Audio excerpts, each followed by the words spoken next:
If you're saying then that the system is broken. Yes. Let's talk about something that's been bothering a lot of us here in Chicago, our public school system. I mean, we're seeing literacy rates that in some schools are so low, it's heartbreaking and embarrassing. Kids are graduating without the ability to read fluently, and that's not just a tragedy, it's a setup. And now we look at it as a school to prison pipeline. What are we witnessing here? Because this dysfunction is an abomination to our success and our young people's success.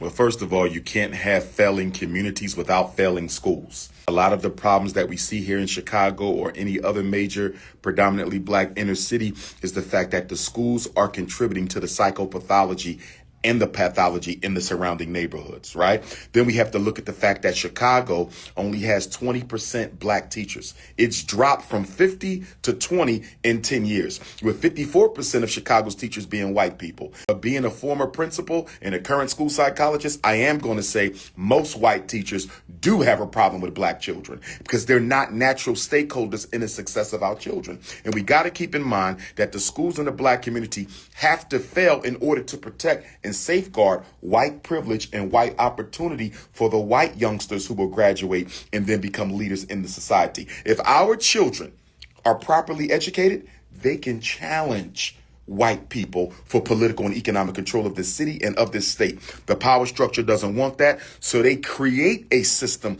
that makes it difficult for black children to exceed. And without a large population of black male teachers, it's going to be very difficult to get black boys focused again. Just a very obvious question came to mind when you made that statement, the profound statement, by the way, which is this. If you're saying then that the system is broken, yes, that's what I heard you say. Then the question becomes, do we change the system or do we abandon the system?